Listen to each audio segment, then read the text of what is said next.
Alors, juste un petit rappel, on est toujours dans le chapitre dans la nature du vivant. Bon, on avait écrit un texte. Alors, quelqu'un veut nous relire le texte rapidement ou simplement on survole, je vous pose des questions. Oui, on fait comme ça? Non, regardez le texte. Regardez.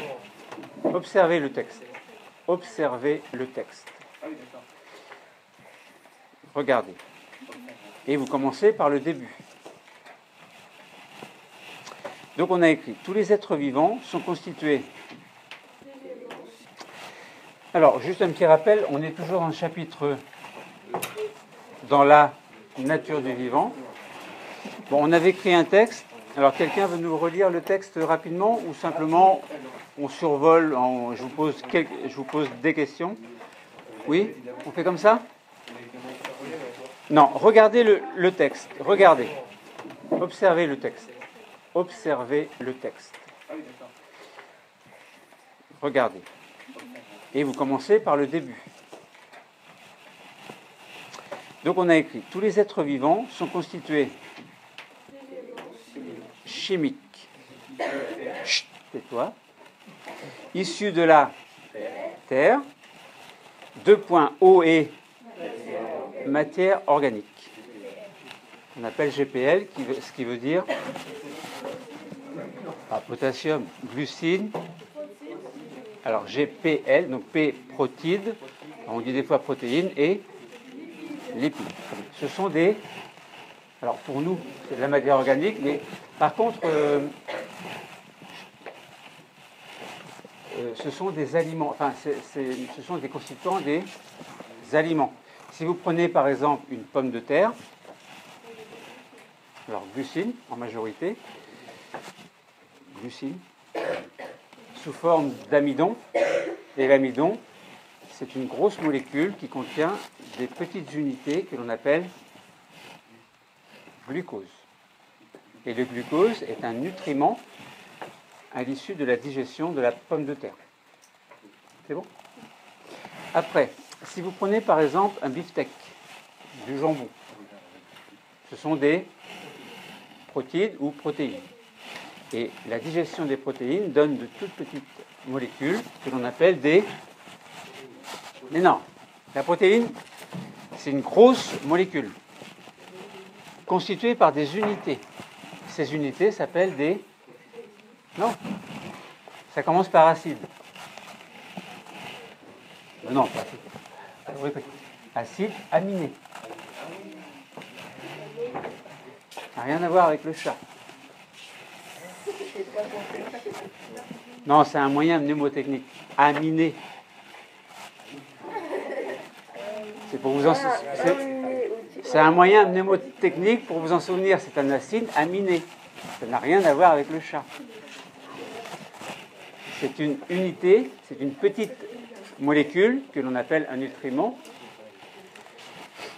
et qui passera dans le sang à l'issue de la digestion au niveau des villosités intestinales de l'intestin grêle.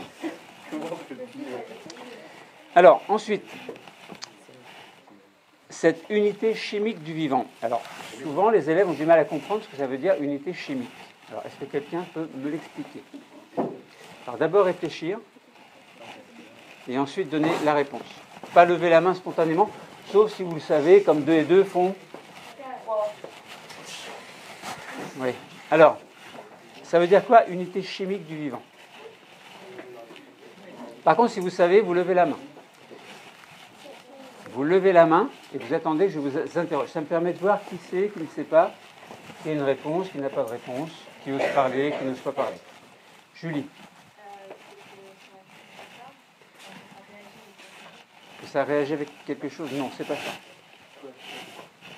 La question, c'est ce que j'ai dit un petit peu avant. Vas-y. C'est ça, mais quelle composition? Non. C'est ça. C'est exactement ça. Atomes et molécules. Si vous faites un petit retour en arrière, on avait vu que globalement, les atomes, alors vous souvenez, poussière d'étoiles, on n'en reparle pas. Tableau de Mendeleïev, on n'en reparle pas. Mais dans le tableau, il y a des atomes. Et quels sont les atomes majoritaires dans l'unité dans le vivant? Oxygène et carbone, hydrogène, voilà. Et dans la matière inerte, entre parenthèses, alors inerte, genre une pierre, etc. Alors, oxygène aussi, silicium, en gros. Ah non, pas carbone, non.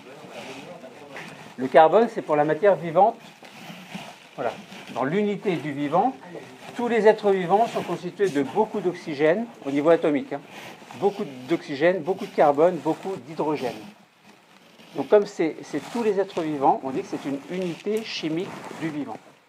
Et c'est 3 molécules, alors il n'y a pas que ces 3-là, mais en gros, quoi, majoritairement, il y a ces 3-là.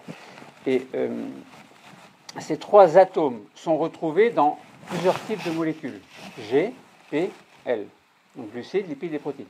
C'est-à-dire que vous êtes constitué en majorité de glucides, de lipides, de protéines. Et de l'eau aussi. Bon, plus des petits éléments chimiques, autres. Mais globalement, du fait que tous les atomes sont identiques dans la matière vivante et toutes les molécules sont identiques, on dit que c'est une unité chimique du vivant. Vous comprenez bien ça? Et ça, c'est un premier indice de la parenté des êtres vivants. Ensuite, on avait écrit un petit peu plus bas. Ces molécules du vivant, donc qui constituent l'unité chimique du vivant, s'assemblent et réagissent entre elles. Alors là, on n'est plus dans la structure, mais on est plutôt dans la fonction. Puisque des molécules vont réagir entre elles. Ça veut dire qu'on va avoir des réactions chimiques. Et là, on est dans le côté fonctionnel de la cellule. Alors, ces molécules du vivant s'assemblent et réagissent entre elles, ce qui permet à un être vivant de posséder des niveaux d'organisation visibles à différentes échelles. Alors, si on regarde un être vivant, admettons un homme, une femme, un animal, un arbre, qu'est-ce que vous voyez en premier? Vous voyez sa globalité. Vous voyez le corps entier. Si on prend un homme, le corps entier. Après, qu'est-ce qui fait que ce corps va fonctionner? C'est-à-dire qu'il va être vivant. Eh bien, c'est le fonctionnement de tous les organes. Il y a différents organes. Donc, on dit aussi des appareils, des fois. Appareil locomoteur, appareil au niveau du cœur, des poumons, etc. Bon, cardiovasculaire, etc. Bon. Donc, ces organes qui fonctionnent tous en parallèle permettent à un être vivant complet de fonctionner entièrement et de vivre. Alors, des fois, il y a des défaillances. Les médecins sont là pour réparer, en théorie. Alors, après, donc là, si vous zoomez, un être vivant, vous zoomez, vous voyez un organe, vous zoomez encore, vous voyez l'unité de l'organe, c'est quoi? L'unité de fonctionnement, c'est quoi? Oui, c'est une cellule, exactement. Et qu'est-ce qui prouve que la cellule, c'est l'unité du vivant? Ben, c'est que vous étiez tous, au départ, sous forme d'une cellule œuf, une seule cellule. Ça veut dire que vous imaginez une cellule toute petite, microscopique, vous vous mettez à côté d'elle et vous lui dites, tu vois, plus tard, regarde comment tu seras. Tu seras moi. Mais non, c'est pas pouf. C'est une réalité, c'est pour vous faire prendre conscience que la vie, elle provient d'une cellule, d'une seule cellule. Mais dans la cellule, qu'est-ce qui fait que la vie va se mettre en place? Vous avez un noyau à l'intérieur. Dans le noyau, il y a quoi? Des chromosomes. Les chromosomes sont constitués par des gènes, alors avec des allèles, qui sont différentes versions d'un même gène. Et puis le fonctionnement de cette programmation, enfin, la mise en place de cette programmation va faire que tout doucement vous allez devenir ce que et au départ, on a bien une programmation génétique en fait, d'un être vivant, ce qui est très mystérieux. Après, vous faites l'effet inverse, vous ne vous mettez pas à la place d'une cellule pour dire regarde le grand homme que tu vas devenir, la cellule œuf ne vous croira jamais. Mais vous, si vous n'avez pas les connaissances, que vous regardez dans le microscope et que vous dites tiens, j'étais une cellule œuf, vous n'allez pas le croire non plus. Si vous n'avez pas les connaissances. C'est le côté mystérieux de la vie, dire on vient d'une cellule, on vient d'une programmation génétique, on est un être humain. Les deux sont aussi réels l'un que l'autre. Et tout ça, on vit dans un univers mystérieux. La vie, c'est quoi? C'est un grand mystère. Alors, donc ça, c'est une petite parenthèse. Donc ça veut dire que dans la cellule, en fait, il y a une structure. Enfin, la cellule, c'est une structure.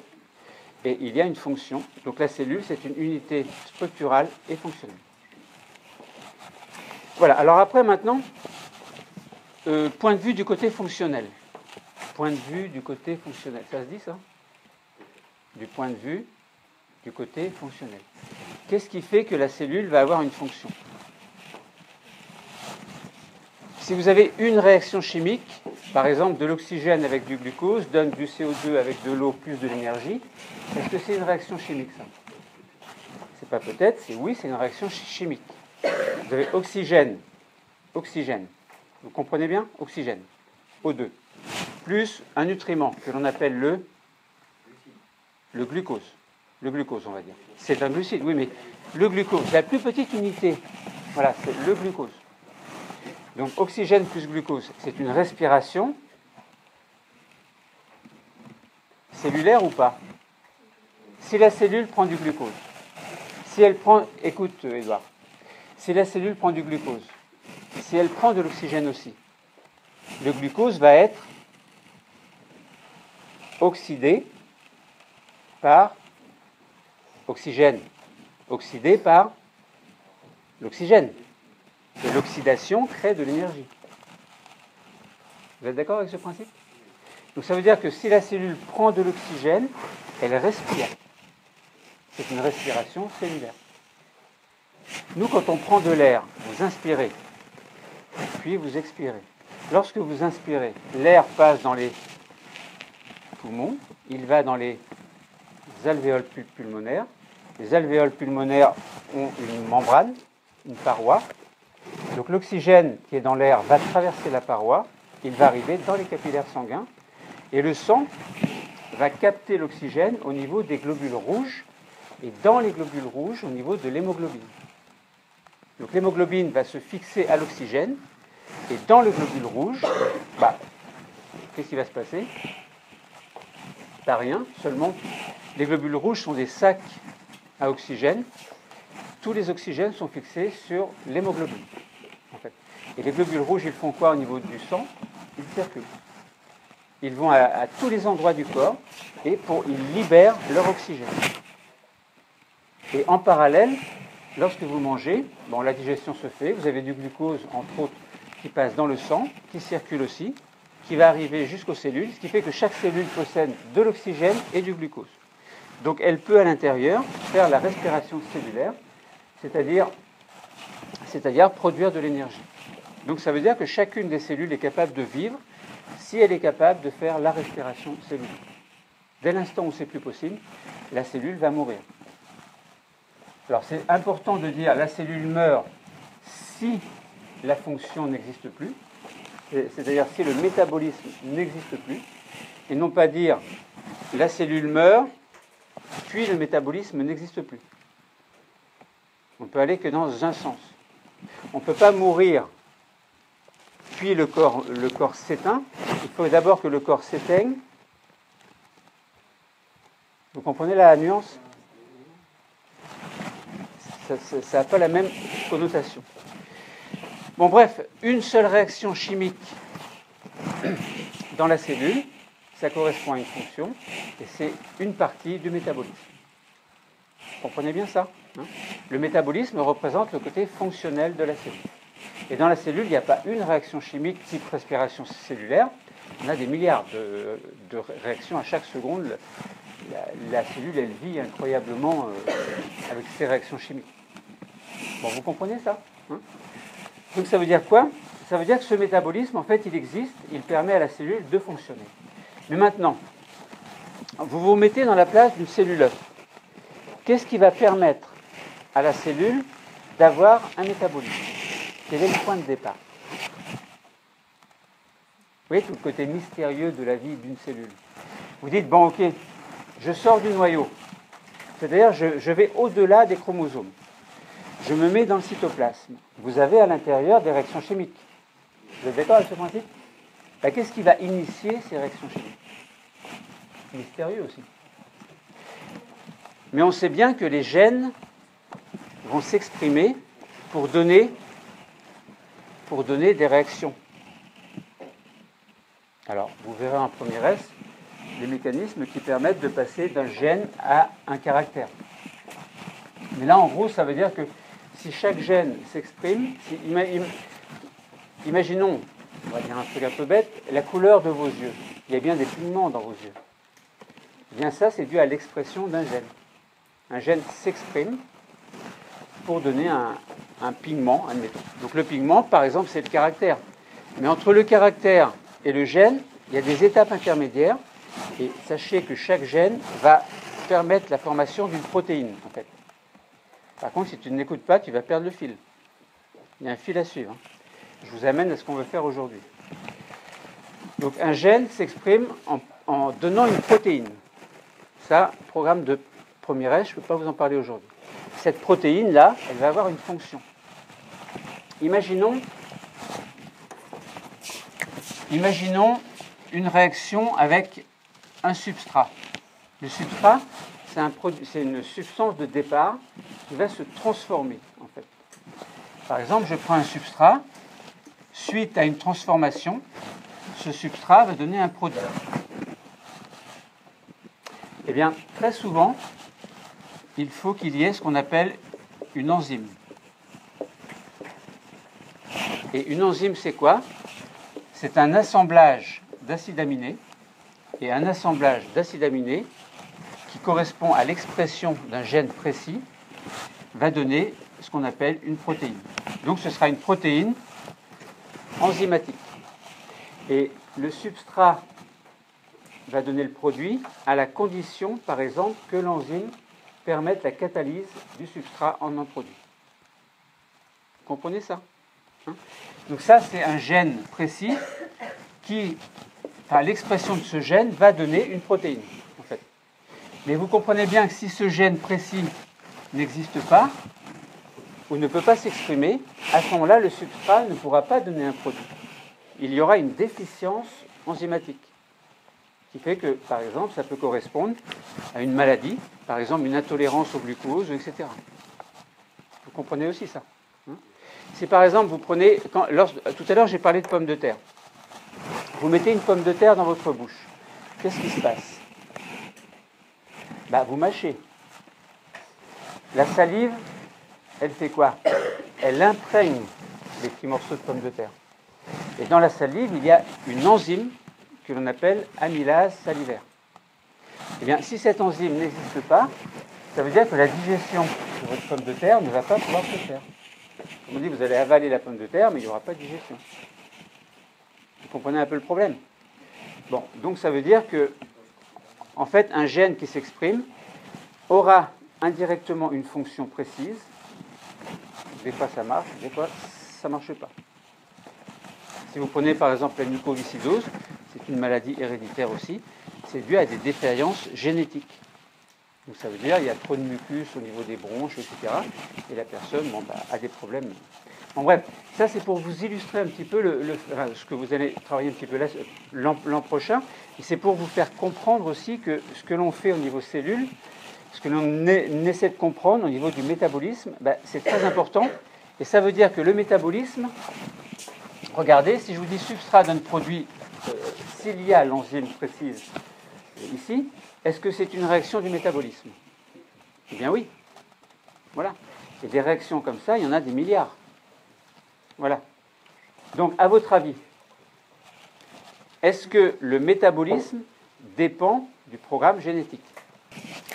Là, vous prenez tout ce que j'encadre en rouge, ici, c'est-à-dire substrat d'un produit à condition que l'enzyme soit précise.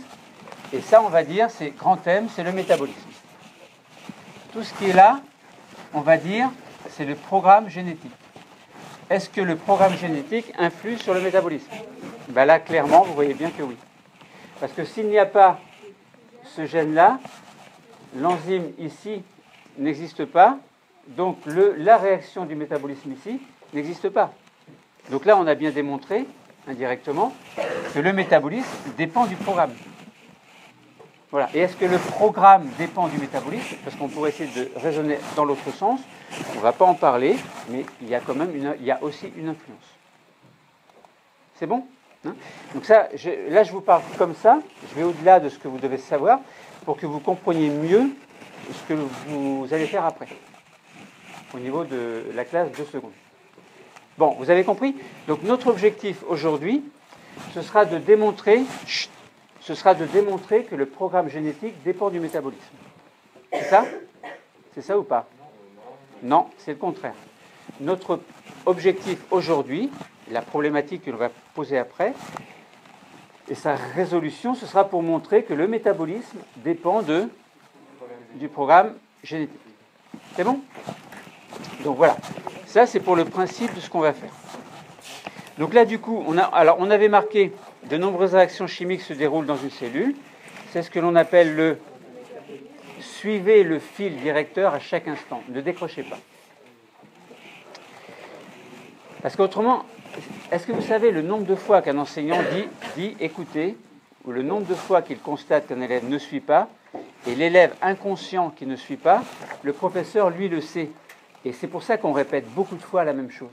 Donc vous avez tous les élèves qui sont très attentifs, qui disent le prof, il répète toujours la même chose. Oui, mais parce que le prof, il est respectueux, quand il voit qu'un élève n'écoute pas, eh bien, il répète de manière à ce que lorsque cet élève-là, qui n'écoutait pas une fraction de seconde avant, écoute, il ait quand même le message. Et une classe où tout le monde écoute en même temps, c'est une classe où on avance beaucoup plus vite et où le prof, il n'a pas besoin de répéter tous les 5 minutes la même chose. Mais notre objectif, c'est que tout le monde comprenne, malgré votre psychologie adolescente, qui fait que souvent vous n'écoutez pas, vous décrochez. Vous comprenez ça? Il y a des classes à qui on peut expliquer ça, ils comprennent, et à ce moment-là, ils comprennent après, donc ils respectent. Il y a des classes où on n'y arrive pas, où on a du mal. C'est pour ça qu'il y a différents niveaux de classe, il y a des moyennes différentes selon les classes, pour les mêmes enseignants et pour les mêmes programmes. Voilà. Alors, donc, je répète, par respect pour ceux qui n'écoutaient pas, de nombreuses réactions chimiques se déroulent dans une cellule, c'est ce que l'on appelle le métabolisme. Donc vous pensez, par exemple, à une réaction du métabolisme. Il représente le côté fonctionnel d'une cellule, laquelle possède un... Alors, donc là, symboliquement, on l'a mis ici sur le tableau, c'est G, et vit dans un environnement. Alors, l'environnement, c'est quoi? C'est tout ce qui ne vous appartient pas. Voilà. Ça, c'est mon corps, c'est le mien. C'est ton corps, c'est le tien. Tu fais partie de mon environnement, mais tu es quand même un être vivant. La trousse fait partie de mon environnement. L'air qui m'entoure aussi. Voilà. Mon espace personnel à moi, vous ne devez pas entrer, ça peut être ça.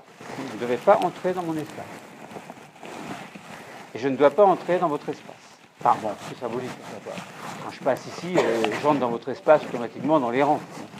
Mais en gros, on a tous un espace personnel, et voilà, c'est notre espace à nous. Voilà. Mais dès l'instant où vous dépassez votre peau, vous êtes au-delà de votre peau, vous êtes déjà dans l'environnement. Alors, à votre avis, et ça, c'est ce qu'on va faire la semaine prochaine. Ce sera la deuxième partie. Alors, ce sera, au lieu de marquer PG, je vais marquer E, et je vais marquer grand M. À votre avis, est-ce que le métabolisme dépend de l'environnement? Alors oui ou non? Spontanément, vous êtes obligé de me dire oui. Voilà. Voilà. Si je vous mets une température sur votre paillasse ou sur votre chaise de 70 degrés, qu'est-ce que vous allez faire? Peut-être que vous allez vous lever. Voilà. Si je mets une bougie sous votre tabouret et que ça commence à chauffer, à mon avis, qu'est-ce qui va se passer?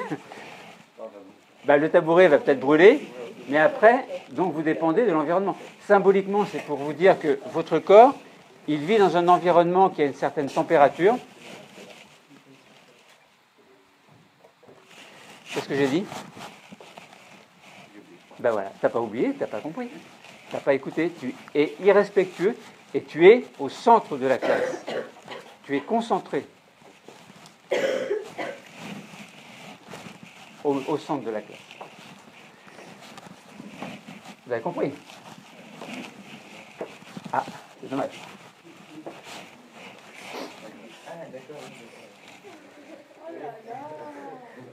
Non, il n'y a pas de là, c'est... Il faut de temps en temps, la prise de conscience, c'est important. L'égocentrisme et la prise de conscience, c'est important des fois. C'est important d'en prendre conscience. Bon, bref, c'était de l'humour, hein, évidemment. Alors, donc, symboliquement, on dit, est-ce que le métabolisme dépend de l'environnement? Oui, ça paraît évident. Maintenant, nous, ce qu'on va faire, c'est on va essayer de le démontrer la semaine prochaine. Hein, voilà. Alors, donc, j'en parle pas aujourd'hui, évidemment. Mais aujourd'hui, notre objectif, PGM, métabolisme, patrimoine, oui. Ben, c'est l'ensemble des réactions chimiques qui se déroulent dans un organisme et c'est l'ensemble, du coup, des réactions chimiques qui se déroulent dans l'ensemble de ton corps. Oui, mais c'est pas parce que c'est écrit. Le comprendre, c'est important. Une réaction du métabolisme et des milliards de réactions, l'ensemble de ces réactions, c'est le métabolisme. C'est un grand mot, en fait, pour dire une chose très simple. Oui ? C'est pareil. C'est pareil. Enfin, il y a des petites nuances, mais le programme génétique, c'est le programme qui va permettre vraiment la formation d'un être vivant, alors que le patrimoine, c'est l'ensemble des gènes, même des gènes qui ne s'expriment pas. Parce que vous avez beaucoup de gènes, vous en avez beaucoup qui s'expriment pour donner ce que vous êtes, d'autres vont s'exprimer qu'à certains moments de votre vie, et d'autres ne vont jamais s'exprimer dans votre vie. Donc le patrimoine, c'est l'ensemble de ce que vous avez, et le programme, globalement, c'est ce qui va vous vraiment fonctionner pour donner ce que vous êtes. Donc il y a une petite nuance, mais en gros, nous, on va dire que c'est ça. Oui ? On va dire, si ça doit intervenir dans le métabolisme, c'est un gène qui va s'exprimer. Donc ce serait plutôt le programme. Tu vois ? Mais par défaut, on peut dire le patrimoine aussi. Ce qui est un petit peu faux, mais pas trop. Maintenant, quand on connaît la différence, c'est vrai qu'on va se dire c'est le programme. Et quelqu'un qui ne connaît pas trop, il va dire patrimoine ou programme. De mon point de vue, c'est pas grave. Tu dis ce que tu veux. Alors voilà. Et maintenant, donc du coup, la problématique, elle s'écoule toute seule. J'ai dit quoi ? Oui. Donc on l'a dit, vous l'écrivez, problématique. Le métabolisme dépend-il du patrimoine génétique et de l'environnement ? Alors, spontanément, évidemment, on sait bien que c'est oui. Mais on va le démontrer. Alors, on va faire deux hypothèses. H1. Alors, puisque la cellule possède des gènes, alors vous pensez évidemment à la cellule œuf de départ qui va fonctionner, qui va se diviser, qui va donner un organisme entier. Hein. Il faut faire dans la logique des choses. Il y a des gènes, l'expression de ces gènes donne quelque chose, évidemment. Donc, puisque la cellule possède des gènes, ils doivent intervenir dans le métabolisme. Voilà, c'est une hypothèse très simple. Mais bon, on ne va pas chercher à compliquer non plus. Et ce qu'on va démontrer la semaine prochaine, H2, puisque la cellule vit dans un environnement, le métabolisme doit dépendre de nombreux quoi ?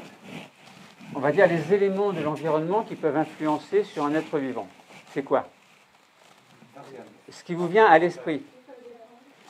Ouais, oui, voilà, donc des facteurs, mais on dit encore un autre mot. On dit des paramètres. Par exemple, la température, la pression, etc. Ce sont des paramètres de l'environnement. Donc le métabolisme doit dépendre de nombreux quoi ? Paramètres. Alors ensuite, dans la démarche d'investigation, l'étape suivante, c'est la proposition d'activité. Alors pour aujourd'hui, c'est moi qui vais vous les donner. Alors vous marquez PA1, c'est-à-dire proposition d'activité numéro 1 pour tester H1. Donc nous pourrions étudier l'influence d'un gène particulier sur le métabolisme d'une cellule, puis le supprimer pour voir si la cellule a toujours le même métabolisme. Donc c'est ce qu'on va faire aujourd'hui, enfin indirectement, c'est ce qu'on va faire. Et proposition d'activité numéro 2 pour tester l'hypothèse numéro 2, nous pouvons étudier l'influence d'un paramètre de l'environnement sur le métabolisme, puis le supprimer pour voir si la cellule a toujours le même métabolisme. Bon, vous avez bien ça en tête, là, le schéma que j'ai fait au tableau, hein, substrat, produit, enzyme, programme génétique, métabolisme, environnement, métabolisme. Activité numéro 4, la cellule, siège de réaction chimique de la vie. Alors, vous prenez votre manuel, Bordas, seconde, page 38. Grand A, métabolisme et patrimoine génétique. Consigne. Donc à l'aide du manuel Bordas, document 1, page 38, montrer l'influence du programme génétique sur le métabolisme en construisant un schéma fonctionnel, entre parenthèses, rectangle, relié par des flèches. En fait, en gros, vous mettez que les mots-clés et vous les reliez en fait par des flèches. Pour vous apprendre à le faire, en fait, on va le faire ensemble. En théorie, c'est vous qui le faites par binôme. Donc vous marquez correction. Vous êtes tous malades là.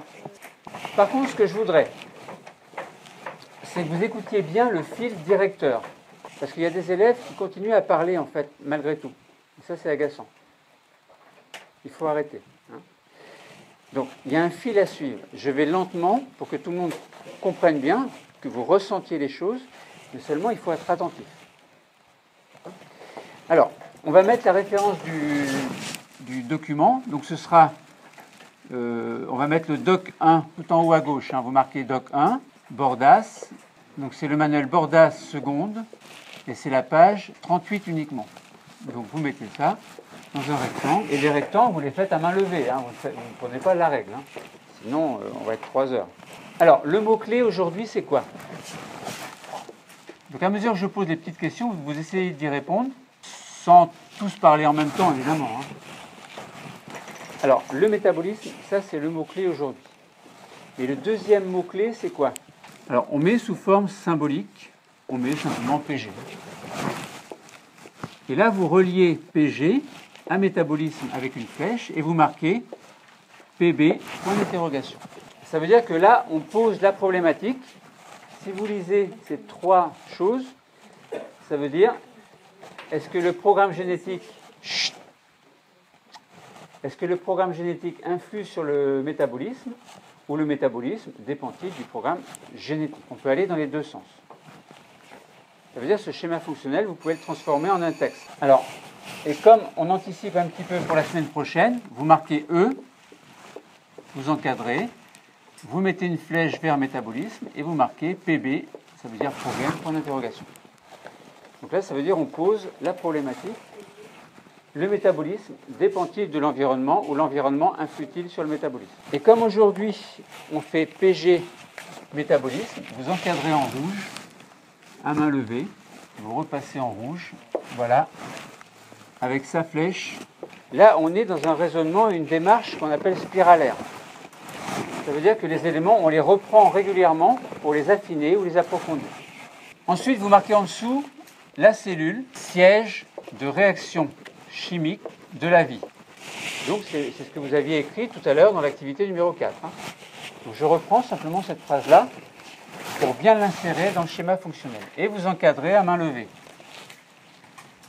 Puis, vous mettez une flèche de métabolisme vers la cellule, siège de réaction chimique de la vie. Ensuite, on va remarquer le titre, grand A. Alors, c'est quoi le titre? Voilà, métabolisme et programme génétique. Alors, vous marquez grand M, hein. Voilà. Alors là, vous n'encadrez pas, vous soulignez, et vous marquez entre parenthèses, c'est bien le doc 1. Métabolisme, alors grand A, c'est le titre, hein. Grand A, métabolisme et programme génétique. Alors maintenant, vous regardez bien le livre, page 38. Qu'est-ce que vous voyez spontanément au départ? Qu'est-ce que vos yeux voient en priorité? Des cellules, lesquelles? Attends. Des...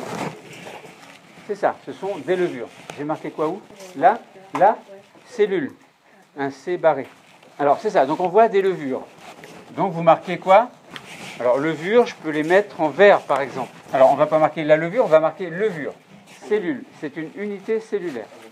Et les levures, c'est qu'une cellule, ce n'est pas des milliards de cellules. C'est un champignon microscopique. Alors, cette levure, est-ce qu'elle est vivante ou pas sur votre manuel?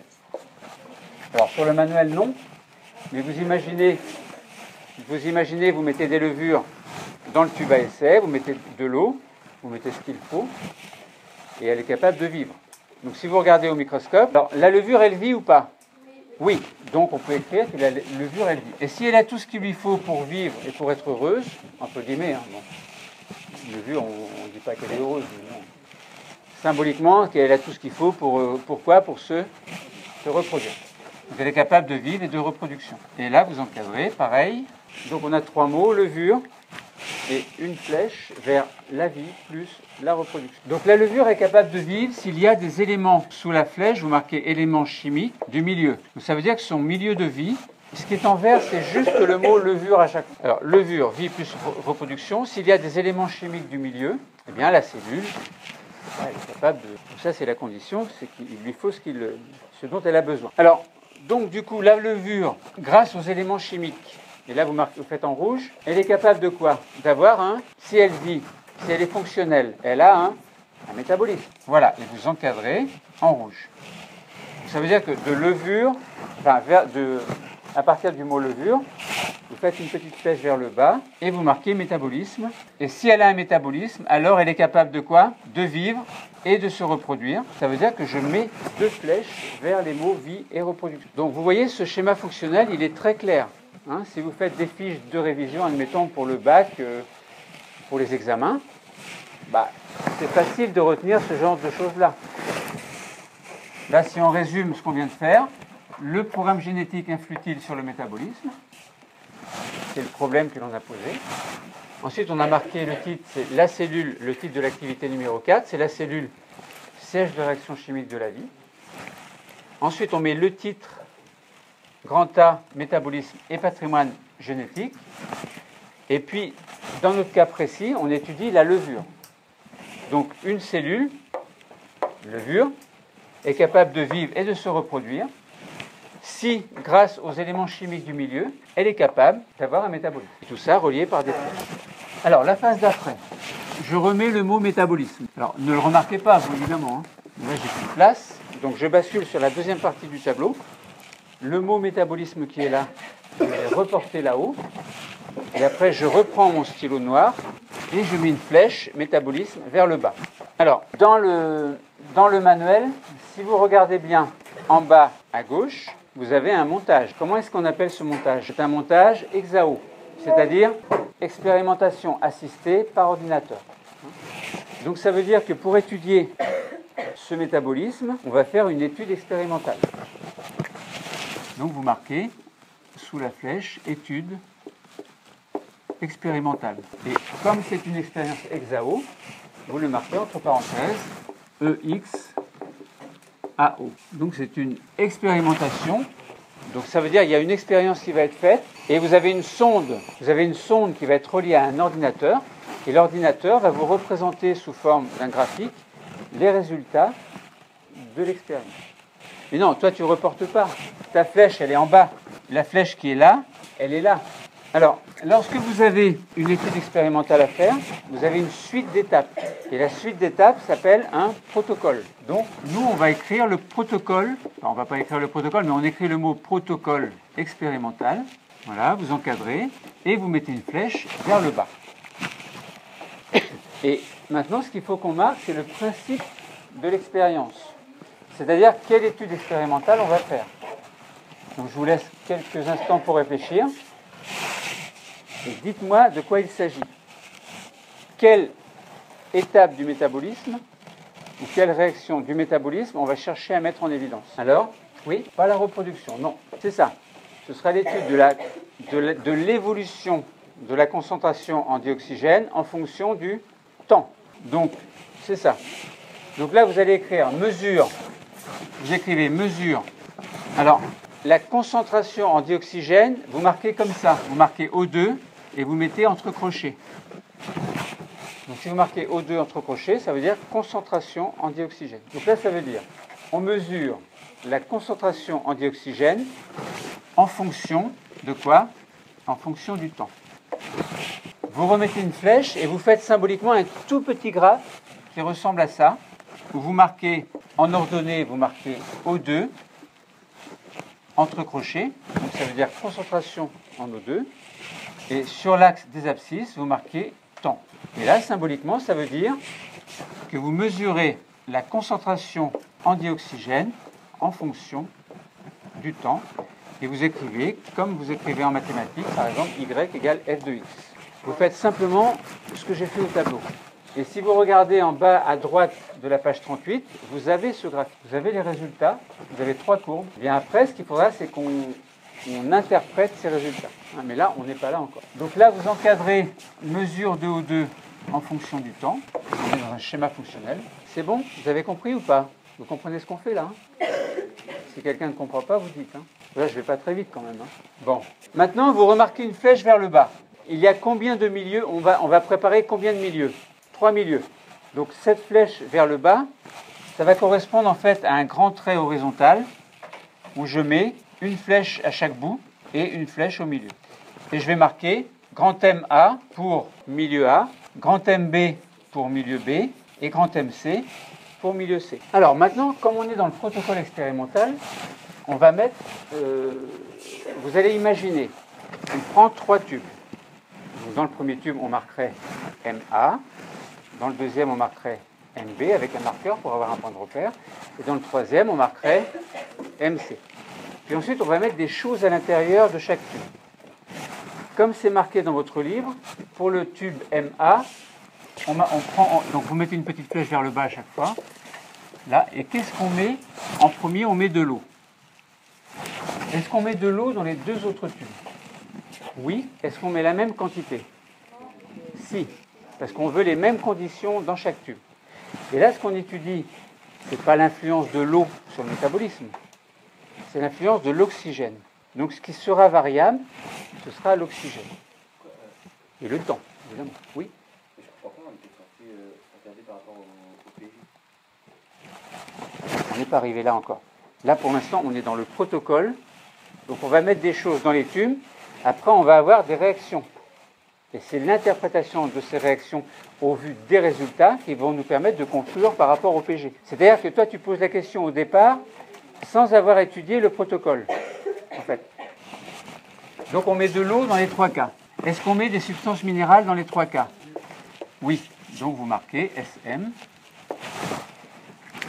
Et maintenant, je vais mettre quoi? Des levures. Donc là, les levures, si j'avais du jaune, je marquerai en jaune, j'en ai pas.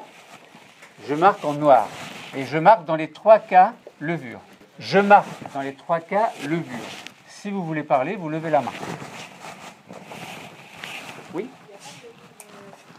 C'est exact. Dans le premier tube MA, il n'y a pas de levure. Mais vous avez quand même marqué levure. Et symboliquement, vous barrez. C'est pour mettre en évidence le fait qu'on est dans une expérience témoin. Oui? Attends, on n'est pas arrivé là, Marie. Attends. C'est pour ça que je vous demande de me laisser faire le fil. Voilà, si vous voulez parler, vous levez la main, ce que tu as fait. Mais on fait en progression. Ce qui est important, c'est de comprendre toutes les étapes, bien comprendre. Alors, levure, dans les 3 cas, sauf dans le premier cas, on n'en met pas. Donc vous avez simplement barré.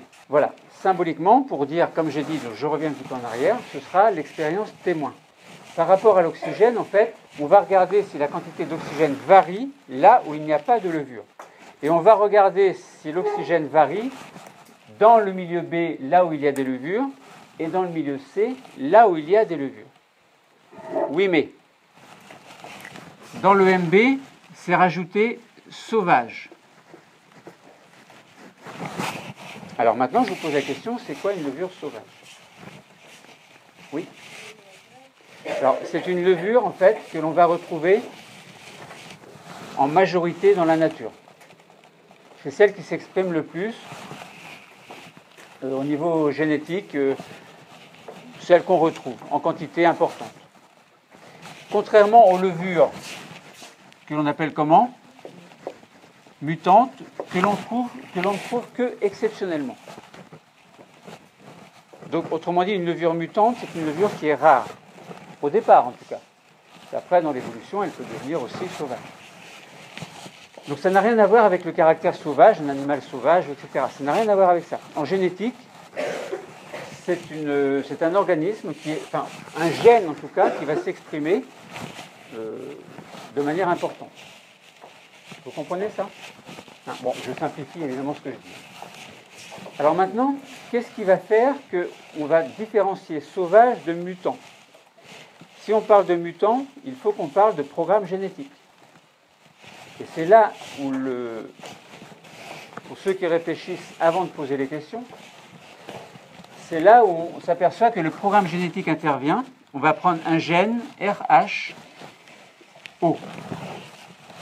Et le voilà, ce programme génétique. Donc on a une levure sauvage qui possède un gène RHO. Et la levure mutante, elle possède aussi ce gène RHO. Est-ce que les deux levures ici ont le même programme génétique par rapport à RHO, hein? Oui ou non? Eh bien, oui, elles ont le même programme. Sauf que la sauvage, la plus représentée, on va mettre un petit signe plus. Et la moins représentée, on va mettre un petit signe moins. Et là, je vous pose la question, est-ce que les deux levures ont le même programme génétique? Là, vous voyez bien que c'est non. Autrement dit, elles ont le gène RHO, mais dans la nature, il y a deux allèles, RHO+, ou RHO-.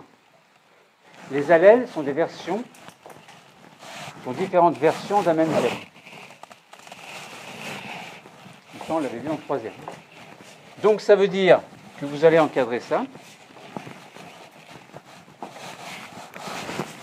Donc, tout ce qui est là, vous encadrez, et vous vous arrangez pour que les cadres tombent à la même hauteur. Donc, vous encadrez eau, sels minéraux et absence de levure dans le MA. Puis vous encadrez eau, sels minéraux, levure sauvage, RHO+, pour le milieu MB. Et vous encadrez eau, sels minéraux, levure mutante, RHO-, pour le milieu MC. Donc là, vous imaginez trois milieux différents, avec une expérience témoin et deux expériences qui vont nous permettre de voir si l'oxygène est utilisé ou pas en présence des gènes RHO+, et RHO-. Vous commencez à comprendre la subtilité? C'est-à-dire comment le métabolisme va être influencé. Alors, l'utilisation de l'oxygène représentera le métabolisme. L'influence de l'un des deux gènes représentera le programme génétique. Donc là, on verra bien si RHO+, influence l'utilisation de l'oxygène et si RHO- influence l'utilisation de l'oxygène. Et c'est au vu des résultats dans le graphique qui est là que l'on pourra interpréter et conclure. Vous ressentez bien les choses là?